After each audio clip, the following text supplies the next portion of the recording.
शांताकारं भुजंगशयनं पद्मनाभं सुरेशं विश्वाधारं गगनसदृशं मेघवर्णं शुभांगं लक्ष्मीकान्तं कमलनयनं योगिभिर्ध्यानगम्यं वन्दे विष्णुभवभयहरं सर्वलोकैकनाथं। ओम नमो भगवते वासुदेवाय। आपका भक्ति कथा चैनल पर स्वागत है। आपका दिन शुभ और मंगलमय हो। आज दिनांक 1 नवंबर, दिन शनिवार है। आज वाराणसी पंचांग के अनुसार कार्तिक शुक्ल पक्ष की एकादशी है और सनातन पंचांग के अनुसार कार्तिक शुक्ल पक्ष की दशमी है। आज और कल 2 दिन देव उठनी एकादशी व्रत रहेगा। जो आज एकादशी व्रत रखेंगे वे पारण कल सुबह 8:24 के बाद कर सकते हैं और जो कल यानी कि 2 नवंबर को एकादशी व्रत रखेंगे वे परसों यानी 3 नवंबर को सूर्योदय के बाद पारण कर सकते हैं। आज सूर्योदय का समय रहेगा सुबह 6:33 और सूर्यास्त शाम 5:36 पर होगा। ब्रह्म मुहूर्त रहेगा सुबह 4:50 से सुबह 5:41 तक और अभिजीत मुहूर्त रहेगा सुबह 11:42 से दोपहर 12:27 तक। वहीं राहु काल सुबह में 9:19 से सुबह 10:42 तक रहेगा। आइए सुनते हैं कार्तिक मास में प्रतिदिन सुनी जाने वाली लपसी तपसी की कथा। प्राचीन समय की बात है। लपसी तपसी नाम के 2 भाई थे, जिनमें तपसी हमेशा भगवान की तपस्या में लीन रहता था, तो वहीं उसका भाई लपसी प्रत्येक दिन सावा शेर की लापसी बनाकर भगवान को भोग लगाकर फिर भोजन करता था। एक दिन किसी कारण से दोनों भाइयों में लड़ाई हो गई। तपसी का कहना था कि मैं बड़ा हूं और लपसी बोला मैं बड़ा हूं। दोनों लड़ ही रहे थे कि इतने में वहां पर नारद जी पहुंच गए। नारद जी ने कहा कि आप दोनों क्यों लड़ रहे हैं। तब उन दोनों ने अपनी लड़ाई की वजह बताई। दोनों ने नारद जी से पूछा कि आप ही बताइए हम में से बड़ा कौन है। नारद जी ने कहा अभी तो मैं जल्दी में हूं, लेकिन इस बारे में आपको जरूर बताऊंगा। इतना कहकर नारद जी वहां से चले गए। दूसरे दिन जब नारद जी वहां पर आए तो उन्होंने एक एक कीमती अंगूठी उन दोनों के आगे रख दिया। तपसी ने तुरंत ही अंगूठी अपने घुटने के नीचे छिपा ली और सोचने लगा कि अब मुझे खूब धन मिलेगा, जिससे मैं यज्ञ करूंगा और अपने आप ही बड़ा हो जाऊंगा। लपसी ने जब अंगूठी देखी तो वह सोचने लगा कि इसे अगर मैं अपने पास रखूंगा तो कोई भी आकर मेरी गर्दन काट देगा। ऐसा सोचकर लपसी ने वह अंगूठी फेंक दी। फिर नारद जी ने तपसी से पूछा कि तेरे घुटने के नीचे क्या है। लपसी ने अपना घुटना उठाया और वहां अंगूठी निकली। तब नारद जी ने कहा कि इतना भजन भाव करने के बाद भी तेरे मन में लालच ही है, इसीलिए तुम दोनों में लपसी ही बड़ा है और अब तुम्हें तुम्हारी तपस्या का फल भी नहीं मिलेगा। तपसी शर्मिंदा होकर माफी मांगने लगा और बोला हे नारद जी, मेरी यह आदत कैसे छूटेगी और मेरा पाप कैसे उतरेगा, इसका कोई उपाय बताएं। तो नारद जी ने कहा कि कार्तिक महीने में जो स्त्रियां कार्तिक व्रत रखेंगी और अगर वे तुझे अपना पुण्य देंगी तभी यह पाप उतरेगा। तपसी ने कहा कि कोई स्त्री मुझे अपना फल क्यों देगी। तब नारद जी ने कहा कि अगर कोई गाय और कुत्ते की रोटी नहीं बनाएगा तो फल तुझे मिलेगा। अगर कोई व्यक्ति किसी ब्राह्मण को भोजन कराकर बिना दक्षिणा के ही उसको विदा कर देगा तो तुझे उसका फल मिलेगा। यदि कोई साड़ी के साथ ब्लाउज नहीं देगा तो इसका फल तुझे मिलेगा। यदि कोई व्यक्ति दीपक से दीपक जलाएगा तो भी फल तुझे मिलेगा। वहीं अगर कोई तुम्हारी कहानी नहीं सुनेगा तो भी फल तुम्हें मिलेगा। कहते हैं उसी दिन से हर व्रत कथा के साथ लपसी और तपसी की कहानी सुनना अनिवार्य हो गया है। लपसी और तपसी की कहानी सुनने के बाद व्रत का पूर्ण फल व्रती को मिलता है। तो प्रेम से बोलिए विष्णु भगवान की जय। अब आइए सुनते हैं कार्तिक मास में भागवत पुराण का आज का अध्याय। श्री सुखदेव जी कहते हैं, जब विदुर जी ने परम भक्त उद्धव से इस प्रकार उनके प्रियतम श्री कृष्ण से संबंध रखने वाली बातें पूछी, तब उन्हें अपने स्वामी का स्मरण हुआया और वे हृदय भर आने के कारण कुछ भी उत्तर न दे सके। जब ये 5 वर्ष के थे तब बालकों की तरह खेलने में ही श्री कृष्ण की मूर्ति बनाकर उनकी सेवा पूजा में ऐसे तन्मय हो जाते थे कि कलेवे के लिए माता के बुलाने पर भी उसे छोड़कर नहीं जाना चाहते थे। अब तो दीर्घ काल से उन्हीं की सेवा में रहते रहते ये बुढ़े हो चले थे, अतः विदुर जी के पूछने से उन्हें अपने प्यारे प्रभु के चरण कमलों का स्मरण हो आया। उनका चित्त विरह से व्याकुल हो गया। फिर वे कैसे उत्तर दे सकते थे। उद्धव जी श्री कृष्ण के चरणारविंद मकरंद सुधा से सराबोर होकर 2 घड़ी तक कुछ भी नहीं बोल सके। तीव्र भक्ति योग से उसमें डूबकर वे आनंद मग्न हो गए। उनके सारे शरीर में रोमांच आया तथा मूंदे हुए नेत्रों से प्रेम के आंसुओं की धारा बहने लगी। उद्धव जी को इस प्रकार प्रेम प्रवाह में डूबे हुए देखकर विदुर जी ने उन्हें कृतकृत्य माना। कुछ समय बाद जब उद्धव जी भगवान के प्रेम धाम से उतरकर पुनः धीरे धीरे संसार में आए, तब अपने नेत्रों को पोंछकर भगवत लीलाओं का स्मरण हो आने से विस्मित हो विदुर जी से इस प्रकार कहने लगे। उद्धव जी बोले, विदुर जी, श्री कृष्ण रूप सूर्य के छिप जाने से हमारे घरों को काल रूप अजगर ने खा डाला है। वे श्रीहीन हो गए हैं। अब मैं उनकी क्या कुशल सुनाऊं। ओह, यह मनुष्य लोक बड़ा ही अभागा है। इसमें भी यादव तो नितांत भाग्यहीन है, जिन्होंने निरंतर श्री कृष्ण के साथ रहते हुए भी उन्हें नहीं पहचाना। जिस तरह अमृत में चंद्रमा के समुद्र में रहते समय मछलियां उन्हें नहीं पहचान सकी थी, यादव लोग मन के भाव को तोड़ने वाले बड़े समझदार और भगवान के साथ एक ही स्थान में रहकर क्रीड़ा करने वाले थे, तो भी उन सब ने समस्त विश्व के आश्रय सर्वांतर्यामी श्री कृष्ण को एक श्रेष्ठ यादव ही समझा।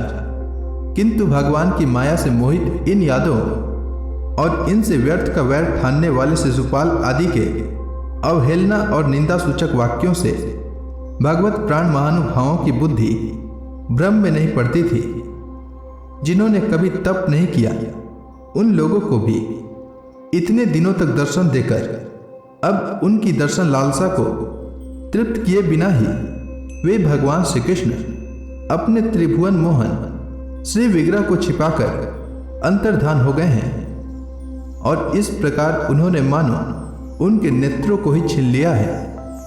भगवान ने अपनी योग माया का प्रभाव दिखाने के लिए मानव लीलाओं के योग्य जो दिव्य श्री विग्रह प्रकट किया था, वह इतना सुंदर था कि उससे देखकर सारा जगत तो मोहित हो ही जाता था।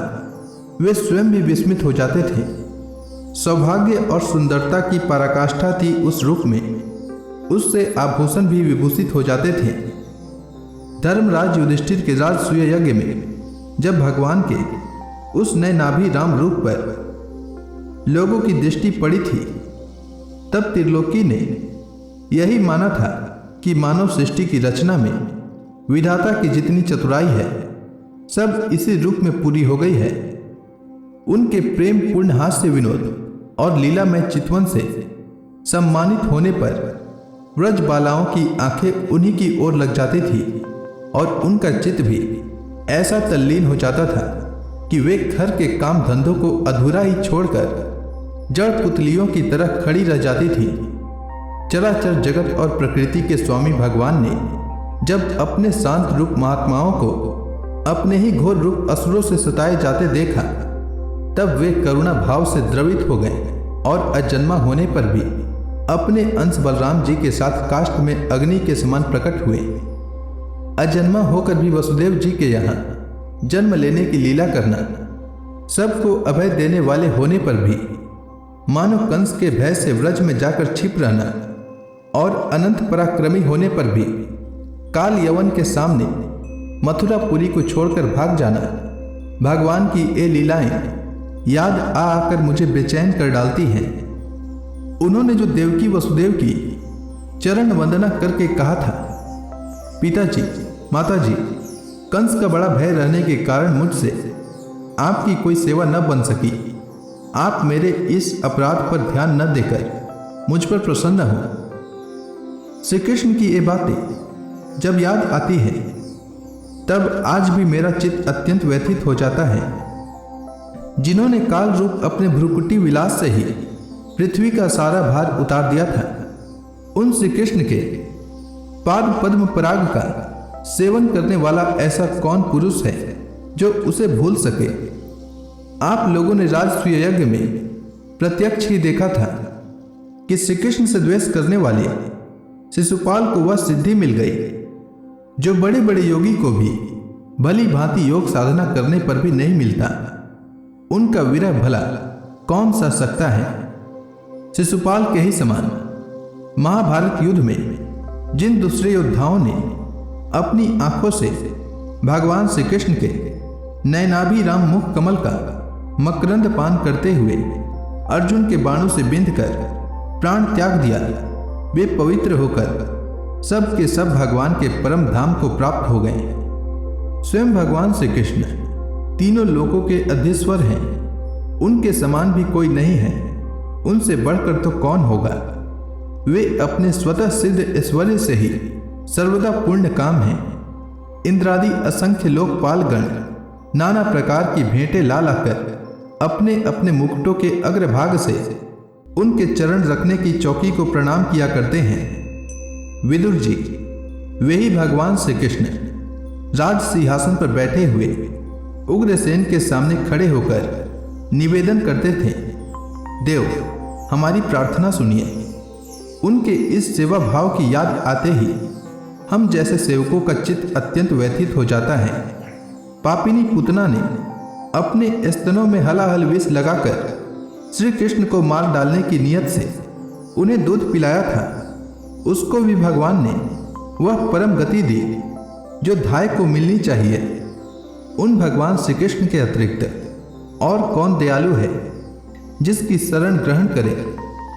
मैं असुरों को भी भगवान का परम भक्त समझता हूँ, क्योंकि वैर भाव जनित क्रोध के कारण उनका चित्त सदा भगवान श्री कृष्ण में ही लगा रहता था और उन्हें रणभूमि में सुदर्शन चक्रधारी भगवान को कंधे पर चढ़ाकर झपटते हुए गरुड़ जी के दर्शन हुआ करते थे। ब्रह्मा जी की प्रार्थना से पृथ्वी का भार उतार कर उसे सुखी करने के लिए कंस के कारागार में वसुदेव देवकी के यहाँ भगवान ने अवतार लिया था। उस समय कंस के डर से पिता वसुदेव जी ने उन्हें नंद बाबा के व्रज में पहुंचा दिया था। वहां वे बलराम जी के साथ 11 वर्ष तक इस प्रकार छिप कर रहे कि उनका प्रभाव व्रज के बाहर किसी पर प्रकट नहीं हुआ। यमुना के उपवन में जिसके हरे भरे वृक्षों पर कलरव करते हुए पक्षियों के झुंड रहते हैं, भगवान श्री कृष्ण ने बछड़ों को चराते हुए ग्वाल बालों की मंडली के साथ विहार किया था। वे व्रजवासियों की दृष्टि आकृष्ट करने के लिए अनेकों बाल लीला उन्हें दिखाते थे। कभी रोने लगते, कभी हंसते और कभी सिंह शावक के समान मुग्ध दृष्टि से देखते। फिर कुछ बड़े होने पर वे सफेद बैल और रंग बिरंगी शोभा की मूर्ति गौओं को चराते हुए अपने साथी गोपों को बांसुरी बजा बजा कर रिझाने लगे। इसी समय जब कंस ने उन्हें मारने के लिए बहुत से मायावी और मनमाना रूप धारण करने वाले राक्षस भेजे, तब उनको खेल ही खेल में भगवान ने मार डाला, जैसे बालक खिलौनों को तोड़ फोड़ डालता है। कालिये नाग का दमन करके विष मिला हुआ जल पीने से मरे हुए ग्वाल बालों और गौओं को जीवित कर उन्हें कालिये दह कर निर्दोष जल पीने की सुविधा कर दी। भगवान श्री कृष्ण ने बढ़े हुए धन का सदव्यय कराने की इच्छा से श्रेष्ठ ब्राह्मणों के द्वारा नंद बाबा से गोवर्धन पूजा रूप गौ यज्ञ करवाया। भद्र, इससे अपना मान भंग होने के कारण जब इंद्र ने क्रोधित होकर व्रज का विनाश करने के लिए मूसलधार जल बरसाना आरंभ किया, तब भगवान ने करुणावश खेल ही खेल में छत्ते के समान गोवर्धन पर्वत को उठा लिया और अत्यंत घबराए हुए व्रजवासियों की तथा उनके पशुओं की रक्षा की।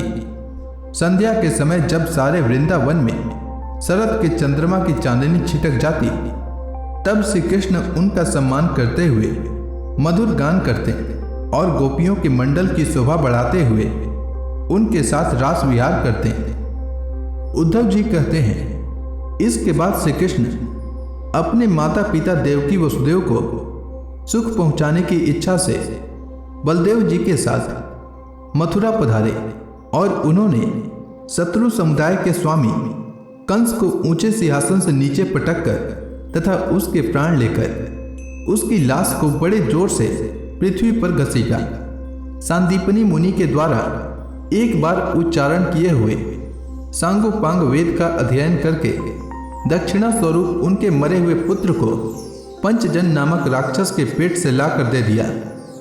भीष्मक नंदनी रुक्मिणी के सौंदर्य से अथवा रुक्मी के बुलाने से जो शिशुपाल और उसके सहायक वहां आए हुए थे, उनके सिर पर पैर रखकर गंधर्व विधि के द्वारा विवाह करने के लिए अपनी नित्य संगिनी रुक्मिणी को वे वैसे ही हरण कर लाए जैसे गरुड़ अमृत कलश को ले आए थे। स्वयंवर में साथ बिना नथे हुए बैलों को नाथ कर नागनजिति से विवाह किया। इस प्रकार मान भंग हो जाने पर मूर्ख राजाओं ने शस्त्र उठाकर राजकुमारी को छीनना चाहा। तब भगवान श्री कृष्ण ने स्वयं बिना घायल हुए अपने शस्त्रों से उन्हें मार डाला। भगवान विषयी पुरुषों की सी लीला करते हुए अपनी प्राण प्रिया सत्यभामा को प्रसन्न करने की इच्छा से उनके लिए स्वर्ग से कल्प वृक्ष उखाड़ लाए। उस समय इंद्र ने क्रोध से अंधे होकर अपने सैनिकों सहित उन पर आक्रमण कर दिया। अपने विशाल डिलडौल से आकाश को भी ढक देने वाले अपने पुत्र भौमासुर को भगवान के हाथ से मरा हुआ देखकर पृथ्वी ने जब उनसे प्रार्थना की, तब उन्होंने भौमासुर के पुत्र भगदत्त को उसका बचा हुआ राज्य देकर उसके अंतःपुर में प्रवेश किया। वहां भौमासुर द्वारा हर कर लाई हुई बहुत सी राजकन्याएं थीं। वे दीन बंधु श्री कृष्णचंद्र को देखते ही खड़ी हो गई और सबने महान हर्ष, लज्जा और प्रेम पूर्ण चितवन से तत्काल ही भगवान को पति रूप में वर्ण कर लिया। तब भगवान ने अपनी निज शक्ति योग माया से उतने ही रूप धारण कर उन सबका अलग अलग महलों में एक ही मुहूर्त में विधिवत पाणी ग्रहण किया। अपनी लीला का विस्तार करने के लिए उन्होंने उनमें से प्रत्येक के गर्भ से सभी गुणों में अपने ही समान 10-10 पुत्र उत्पन्न किए। जब काल यवन, जरासंध और साल्व आदि ने अपनी सेनाओं से मथुरा और द्वारकापुरी को घेरा था, तब भगवान ने निज जनों को अपनी अलौकिक शक्ति देकर उन्हें स्वयं मरवाया था। संबर, द्विविद, बाणासुर, मूर, बलवल तथा दंतवक्त्र आदि अन्य योद्धाओं में से भी किसी को उन्होंने स्वयं मारा था और किसी को दूसरों से मरवाया। इसके बाद उन्होंने आपके भाई धृतराष्ट्र और पांडु के पुत्रों का पक्ष लेकर आए हुए राजाओं का भी संहार किया, जिनके सेना सहित कुरुक्षेत्र में पहुंचने पर पृथ्वी डगमगाने लगी थी। कर्ण, दुशासन और शकुनी की खोटी सलाह से जिसकी आयु और श्री दोनों नष्ट हो चुकी थी तथा भीमसेन की गदा से जिसकी जांघ टूट चुकी थी, उस दुर्योधन को अपने साथियों के सहित पृथ्वी पर पड़ा देखकर भी उन्हें प्रसन्नता न हुई। वे सोचने लगे, यदि द्रोण, भीष्म, अर्जुन और भीमसेन के द्वारा इस 18 अक्षौहिणी सेना का विपुल संहार हो भी गया तो इससे पृथ्वी का कितना भार हल्का हुआ। अभी तो मेरे अंश रूप प्रद्युम्न आदि के बल से बढ़े हुए यादवों का दुस्सह दल बना ही हुआ है। जब ये मधुपान से मतवाले हो लाल लाल आंखें करके आपस में लड़ने लगेंगे, तब उससे ही इनका नाश होगा। इसके सिवा और कोई उपाय नहीं है। असल में मेरे संकल्प करने पर ये स्वयं ही अंतर्धान हो जाएंगे। यूं सोचकर भगवान ने युधिष्ठिर को अपनी पैतृक राजगद्दी पर बैठाया और अपने सभी सगे संबंधियों को सत्पुरुषों का मार्ग दिखाकर आनंदित किया। उत्तरा के उदर में जो अभिमन्यु ने पूर्व वंश का बीज स्थापित किया था, वह भी अश्वत्थामा के ब्रह्मास्त्र से नष्ट सा हो चुका था, किंतु भगवान ने उसे बचा लिया। उन्होंने धर्मराज युधिष्ठिर से 3 अश्वमेध यज्ञ करवाए और वे भी श्री कृष्ण के अनुगामी होकर अपने छोटे भाइयों की सहायता से पृथ्वी की रक्षा करते हुए बड़े आनंद से रहने लगे।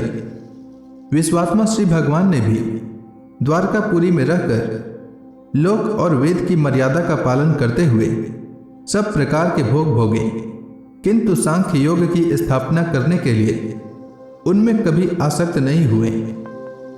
मधुर मुस्कान, स्नेहमयी चितवन, सुधामयी वाणी, निर्मल चरित्र तथा समस्त शोभा और सुंदरता के निवास अपने श्री विग्रह से लोक परलोक और विशेषतया यादवों को आनंदित किया तथा रात्रि में अपनी प्रियाओं के साथ क्षणिक अनुराग युक्त होकर समयोचित विहार किया और इस प्रकार उन्हें भी सुख दिया। इस तरह बहुत वर्षों तक विहार करते करते उन्हें गृहस्थ आश्रम संबंधी भोग सामग्रियों से वैराग्य हो गया। ये भोग सामग्रियां ईश्वर के अधीन हैं और जीव भी उन्हीं के अधीन है।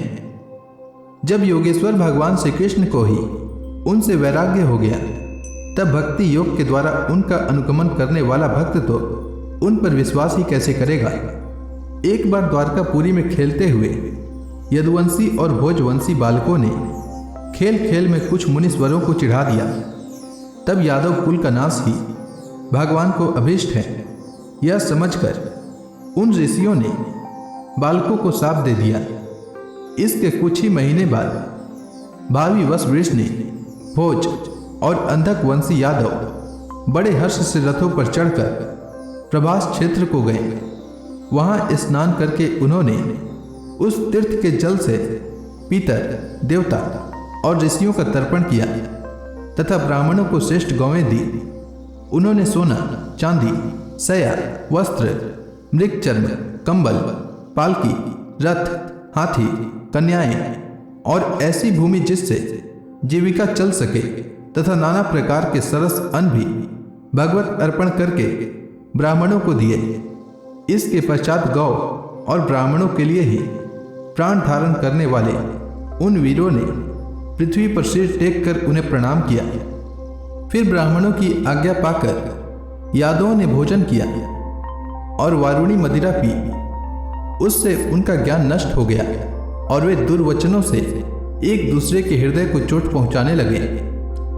मदिरा के नशे से उनकी बुद्धि बिगड़ गई और जैसे आपस की रगड़ से बांसों में आग लग जाती है, उसी प्रकार सूर्यास्त होते होते उनमें मार काट होने लगी। भगवान अपनी माया की उस विचित्र गति को देखकर सरस्वती के जल से आचमन करके एक वृक्ष के नीचे बैठ गए। इससे पहले शरणागतों का दुख दूर करने वाले भगवान श्री कृष्ण ने अपने कुल का संहार करने की इच्छा होने पर मुझसे कह दिया था कि तुम बद्रिकाश्रम चले जाओ।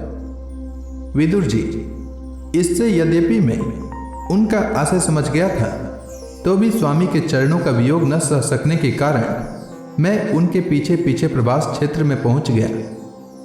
वहां मैंने देखा कि जो सबके आश्रय है किंतु जिनका कोई और आश्रय नहीं है, वे प्रियतम प्रभु शोभा धाम श्याम सुंदर सरस्वती के तट पर अकेले ही बैठे हैं।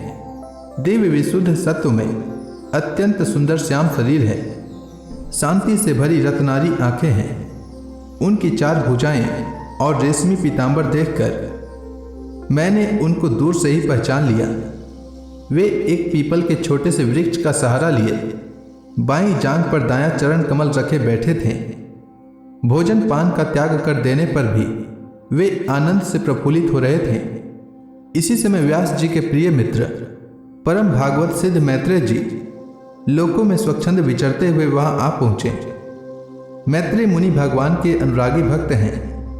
आनंद और भक्ति भाव से उनकी गर्दन झुक रही थी।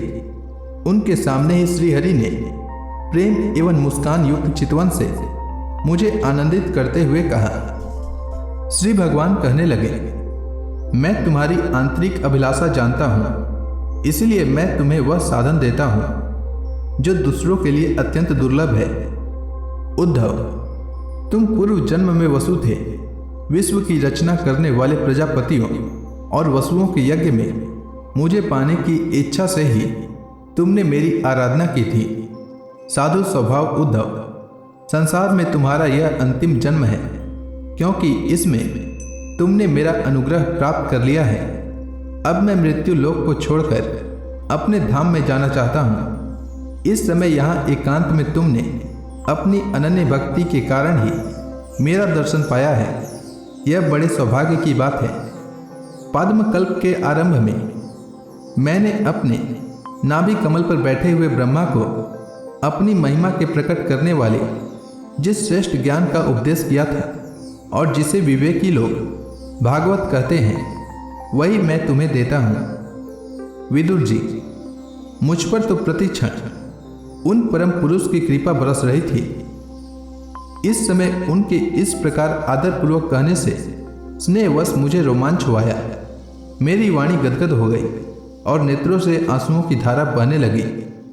उस समय मैंने हाथ जोड़कर उनसे कहा, स्वामी, आपके चरण कमलों की सेवा करने वाले पुरुषों को इस संसार में अर्थ, धर्म, काम, मोक्ष, इन चारों में से कोई भी पदार्थ दुर्लभ नहीं है। तथापि मुझे उनमें से किसी की इच्छा नहीं है। मैं तो केवल आपके चरण कमलों की सेवा के लिए ही लालायित रहता हूँ। प्रभु, आप निष्प्रिय होकर भी कर्म करते हैं, अजन्मा होकर भी जन्म लेते हैं, काल रूप होकर भी शत्रु के डर से भागते हैं और द्वारका के किले में जाकर छिप रहते हैं तथा सर्वात्मा राम होकर भी 16,000 स्त्रियों के साथ रमण करते हैं। इन विचित्र चरित्रों को देखकर विद्वानों की बुद्धि भी चक्कर में पड़ जाती है। देव, आपका स्वरूप ज्ञान सर्वथा अबाध और अखंड है। फिर भी आप सलाह लेने के लिए मुझे बुलाकर जो भोले मनुष्यों की तरह बड़ी सावधानी से मेरी सम्मति पूछा करते थे, प्रभु, आपकी वह लीला मेरे मन को मोहित सा कर देती है।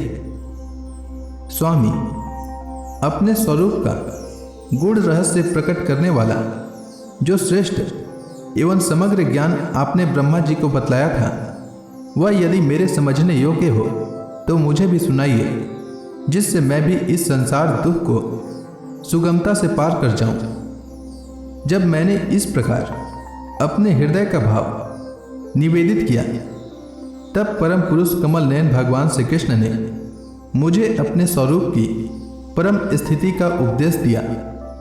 इस प्रकार पूज्यपाद गुरु श्री कृष्ण से आत्म तत्व की उपलब्धि का साधन सुनकर तथा उन प्रभु के चरणों की वंदना और परिक्रमा करके मैं यहाँ आया हूँ। इस समय उनके विरह से मेरा चित्त अत्यंत व्याकुल हो रहा है। विदुर जी, पहले तो उनके दर्शन पाकर मुझे आनंद हुआ था, किंतु अब तो मेरे हृदय को उनकी विरह व्यथा अत्यंत पीड़ित कर रही है। अब मैं उनके प्रिय क्षेत्र बद्रिकाश्रम को जा रहा हूँ, जहाँ भगवान श्री नारायण देव और नर, ये दोनों ऋषि लोगों पर अनुग्रह करने के लिए दीर्घकालीन सौम्य, दूसरों को सुख पहुंचाने वाली एवं कठिन तपस्या कर रहे हैं। तो प्रेम से बोलिए विष्णु भगवान की जय। अब इसके आगे की भागवत पुराण की कथा मैं कल के कार्तिक मास कथा में सुनाऊंगा। तब तक के लिए भगवान हरि का नाम जपते रहें।